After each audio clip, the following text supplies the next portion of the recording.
कहानी की शुरुआत में हम हेक्टर नाम के एक आदमी को देखते हैं जो कि एक टैलेंट शो पे अपना परफॉर्मेंस दे रहा था, लेकिन उसका परफॉर्मेंस लोगों को पसंद नहीं आता। इसीलिए हेक्टर को वहां से भगा दिया जाता है।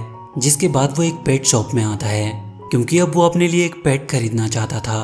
और तभी उसे वहां पर एक गाने की आवाज सुनाई देती है। वो गाना हेक्टर को काफी पसंद आता है, इसीलिए वो उस गाने की आवाज को फॉलो करता है। जिसके बाद उसे पता चलता है कि ये गाना तो एक बेबी क्रोकोडाइल गा रहा था। ये देखकर वो बहुत खुश हो जाता है और अब वो उस क्रोकोडाइल को खरीद लेता है। जिसके बाद हेक्टर उस क्रोकोडाइल का नाम लाइल रखता है। फिर रात को वो लाइल को गाना गाने को कहता है, लेकिन अब वहाँ पर वो गाना नहीं गाता। इसके बाद हेक्टर अपने अगले शो की तैयारी करने लगता है और इस बार वो लाइल के साथ ही परफॉर्म करने वाला था, इसीलिए वो दोनों बहुत अच्छे से प्रैक्टिस करते हैं। अब वो दिन आ जाता है जब हेक्टर और लाइल एक साथ परफॉर्म करने वाले थे। लाइल का ये पहला शो था और हेक्टर के लिए भी ये शो काफी इम्पोर्टेंट था क्योंकि उसने इस शो के लिए अपना घर भी गिरवी रख दिया था। अब हेक्टर का ये बहुत ही कीमती शो शुरू होता है। वो लाइल को लेकर सबके सामने आता है और उसे गाने के लिए कहता है, लेकिन लाइल इतने लोगों को देखकर डर जाता है जिससे उसके गले से आवाज भी नहीं निकलती। ये देखकर वहां पर आए लोग हेक्टर पर काफी गुस्सा करते हैं। अब हेक्टर का ये शो भी पहले शो की तरह ही फ्लॉप हो गया था और अब ना ही तो उसके पास घर होता है और ना ही पैसे। इसीलिए वो लाइल को अपने घर पर ही छोड़कर वहां से चला जाता है क्योंकि हेक्टर ने उस पर काफी भरोसा किया था, पर लाइल ने सब पर पानी फेर दिया। इसके बाद हम 18 महीने बाद का सीन देखते हैं। हेक्टर के घर पे रहने के लिए विलेज से एक फैमिली आई हुई थी जिसमें जॉस और उसके पेरेंट्स होते हैं। अब हेक्टर के पड़ोसी जॉस के फैमिली से मिलते हैं। तभी जॉस उनकी कैट को देखता है जिसका नाम लॉरिटा था। जॉस को लॉरिटा काफी पसंद आती है, इसीलिए जॉस घर में लॉरिटा को दूध पिलाता है। जिसके बाद लॉरिटा एक कमरे में आ जाती है जहाँ पर लाइल कांच के अंदर कैद था। लॉरिटा के पीछे पीछे वहाँ पर जॉस भी आ जाता है जहाँ पे उसे हेक्टर का लिखा हुआ एक खत मिलता है। हेक्टर ने उस खत में लाइल के बारे में लिखा था। अब अगले दिन जॉस स्कूल से घर आता है और वो रात को लॉरिटा के साथ खेलने लगता है और तभी लाइल जिस कमरे में था वहाँ से आवाज आने लगती है। ये सुनकर जॉस जल्दी से जाकर उस कमरे में देखता है तो उसे वहाँ पर कहीं भी लाइल नहीं दिखाई देता क्योंकि अब वो कांच को तोड़कर बाहर आ गया था, जिस पर अब जॉस की नजर पड़ चुकी थी। वो लाइल को जिंदा देखकर हैरान था और लाइल वहां पर गाना भी गा रहा था। तभी लॉरिटा उस पर अटैक करती है, लेकिन लाइल उसे निगल लेता है जिससे जॉस बहुत गुस्सा होता है और वो लाइल को घर से बाहर निकाल देता है। पर फिर कुछ ही देर में लाइल लॉरिटा को अपने मुंह से जिंदा बाहर निकाल देता है। ये देखकर जॉस का गुस्सा थोड़ा कम होता है और अब उसे लाइल भी लॉरिटा की तरह ही पसंद आने लगता है, इसीलिए वो वापस से लाइल को अपने घर में ले आता है। वहीं घर के अंदर जॉस की मॉम को लगता है कि अब वो पहले की तरह जॉस के साथ टाइम स्पेंड नहीं कर पा रही है और तभी वो घर में कुछ चीजों को देखती है जो कि पहले गायब थी। इसका मतलब लाइल उन सबको इम्प्रेस करने की कोशिश कर रहा था। इसी तरह स्कूल में जॉस की एक नई फ्रेंड बनती है जिसका नाम ट्रूडी होता है। अब एक दिन स्कूल में जॉस क्रोकोडाइल की किताबें पढ़ रहा था जिसे देखकर ट्रूडी उससे काफी इम्प्रेस होती है। अब रात को जॉस लाइल के साथ खूब खेलता है, उससे कई सारी बातें करता है। इसी बीच वो उसे बताता है कि जब वो सिर्फ 2 साल का था तभी उसकी मॉम की डेथ हो गई थी और अब वो अपने स्टेप मॉम के साथ रहता है। इसके बाद जॉस और लाइल एक साथ सोफे पर सो जाते हैं और जब सुबह जॉस की मॉम उसे उठाने आती है तो वो लाइल को देख लेती है। अपने घर के अंदर एक क्रोकोडाइल को देखकर वो काफी डर जाती है और जोर जोर से चिल्लाते हुए नीचे जाने लगती है।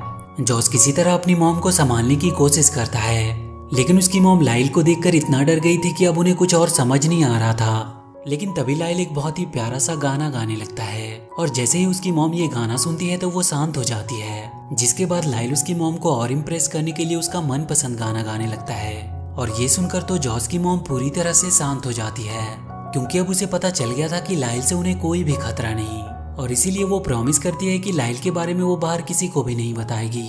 अब उसके गानों को सुनकर जॉस की मॉम बहुत खुश रहने लगी थी और जब उसके डैड ये नोटिस करते हैं तो वो उससे उसकी खुशी का राज पूछते हैं। तो उसकी मॉम अब लाइल के बारे में जॉस के डैड को बताने का सोचती है और अगली ही सुबह वो जॉस के डैड को लाइल से मिलवाती है, लेकिन उनका भी रिएक्शन वही था जो पहले जॉस की मॉम का था। जॉस के डैड अपनी वाइफ और बेटे को वहां से भागने को कहते हैं, मगर वो दोनों उन्हें समझाने की कोशिश कर रहे थे। पर तभी वहां पर हेक्टर आ जाता है जो आते ही लाइल को आवाज देकर बाहर बुलाता है, लेकिन लाइल उससे नाराज था क्योंकि वो उसे अकेला छोड़कर यहाँ से चला गया था। लेकिन हेक्टर उसके साथ डांस करके किसी तरह उसे मना लेता है। अब एक बार फिर से लाइल हेक्टर के पास आ गया था जिससे वो काफी खुश था।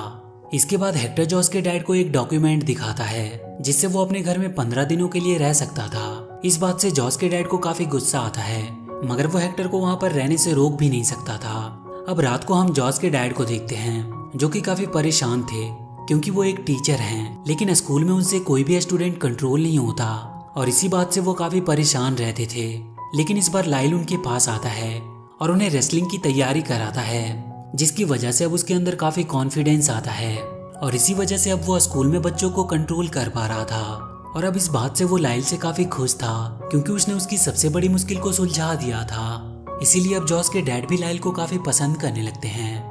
वहीं हेक्टर के पड़ोसी जॉस के फैमिली से काफी तंग आ गए थे, इसीलिए वो सोसाइटी की एक मीटिंग बुलाते हैं और वो जॉस की फैमिली से सोसाइटी को छोड़कर चले जाने को कहते हैं। लेकिन तभी वहाँ पर हेक्टर आता है, जिसके सामने उसके पड़ोसियों की एक नहीं चलती थी, जिसके कारण जॉस की फैमिली को कोई कुछ नहीं कहता और इसी बात से जॉस के मॉम डैड हेक्टर से काफी इम्प्रेस होते हैं। अब इसके बाद हेक्टर लाइल के लिए एक और शो करता है, लेकिन उसमें भी लाइल पहले की तरह गाता नहीं, जिससे हेक्टर का शो एक बार फिर से फ्लॉप हो जाता है।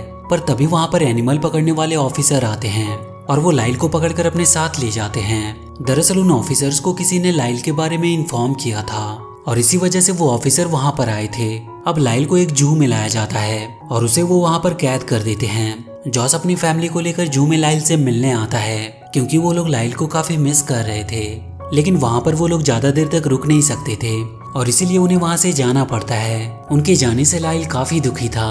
रात में हेक्टर जॉस के पास आता है, लेकिन वो हेक्टर से नाराज था क्योंकि अब उसे पता चल गया था कि उन ऑफिसर को हेक्टर ने ही इन्फॉर्म किया था, वो भी सिर्फ कुछ पैसों के लिए। लेकिन अब हेक्टर अपनी गलती मान लेता है और वो इमोशनल होकर जॉस से कहता है कि उसने लाइल का काफी दिल दुखाया है। लेकिन जब उसने जॉस और लाइल के बीच में प्यार देखा तो उसे बहुत शर्मिंदा महसूस हुआ और उसे अब पता चल चुका है कि वो कितना गलत था। इसके बाद हेक्टर और जॉस लाइल को जू से छुड़ाने का एक प्लान बनाते हैं।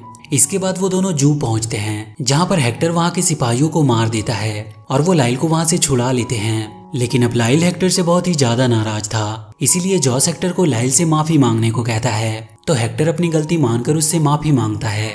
इससे लाइल की नाराजगी थोड़ी कम होती है, जिसके बाद जॉस और हेक्टर लाइल को वहां से आजाद कराने में कामयाब हो जाते हैं। लेकिन जैसे ही वो बाहर रोड पर आते हैं तो वहां पर जू अथॉरिटी आ जाती है, लेकिन जॉस वहां पर स्मोक करता है, जिससे वो तीनों वहां से भागने में कामयाब रहते हैं। लेकिन अब हेक्टर के पड़ोसी लाइल के पीछे पड़ गए थे और इसके अलावा पुलिस भी लाइल को पकड़ना चाहती थी क्योंकि लाइल अब दुनिया के सामने एक खतरनाक जानवर बन चुका था। तो जॉस लाइल के लिए एक तरीका सोचता है और एक बाइक को चुराकर वो दोनों लाइल को लेकर एक टैलेंट शो में पहुंचते हैं, क्योंकि लाइल को सबके सामने लाने के लिए अब उनके पास यही रास्ता था जहां पर वो लाइल को एक फ्रेंडली एनिमल साबित कर सकते थे। उस टैलेंट शो में जॉस की फ्रेंड ट्रूडी ने भी पार्टिसिपेट किया था और वो लाइल की परफॉर्मेंस स्टेज पर कराने में उनकी मदद करती है। लेकिन लाइल हमेशा की तरह डरा हुआ था, तो जॉस उसे मोटिवेट करते हुए कहता है कि अगर तुम यहाँ पर अपना टैलेंट दिखाओगे तो पूरी दुनिया तुम्हें अपना दोस्त मानेगी। अब लाइल अपने डर पर जैसे तैसे कंट्रोल करके स्टेज पर गाना गाता है, जिसे सुनते ही वहाँ के लोग लाइल से इम्प्रेस होते हैं और तभी वहाँ पर जॉस के मॉम डैड भी आ जाते हैं और जब वो लाइल की धमाकेदार परफॉर्मेंस को देखते हैं तो बहुत खुश होते हैं। इसके बाद हम कोर्ट का सीन देखते हैं। दरअसल हेक्टर के पड़ोसी ने जॉस की मॉम डैड पर केस कर दिया था क्योंकि वो इलीगली लाइल को अपने घर पर रख रहे थे और इसीलिए वो कोर्ट से ये गुजारिश करते हैं कि उनकी फैमिली को उनकी सोसाइटी से निकाल दिया जाए। अब कोर्ट में जॉस के मॉम डैड बिल्कुल फंस चुके थे। दरअसल हेक्टर का पड़ोसी जो भी कह रहा था वो बिल्कुल सच था, क्योंकि उनके पास ऐसा कोई लाइसेंस ही नहीं था जिससे वो लाइल को अपने साथ रख सकते थे। कोर्ट अपना फैसला सुनाने ही वाला था कि तभी वहां पर हेक्टर आता है और वो अपने साथ एक डॉक्यूमेंट लाता है जिसमें उन्हें परमिशन दी गई थी कि वो अपने साथ कोई भी एनिमल अपने घर में रख सकते हैं। उस डॉक्यूमेंट को देखने के बाद कोर्ट अपना फैसला जॉस की फैमिली के हक में सुनाती है। ये फैसला सुनकर गुस्से में उनका पड़ोसी बहुत चिल्लाता है, पर तभी जॉस के डैड लाइल से सीखे हुए रेसलिंग मूव से उस पड़ोसी की धुलाई कर देते हैं और इसके बाद हमेशा के लिए लाइल जॉस की फैमिली के साथ ही रहने लगता है। और इसी के साथ ये मूवी यहीं पर खत्म हो जाती है। तो वीडियो अगर अच्छी लगी हो तो please do like and share the video and please subscribe to my channel and press that bell icon.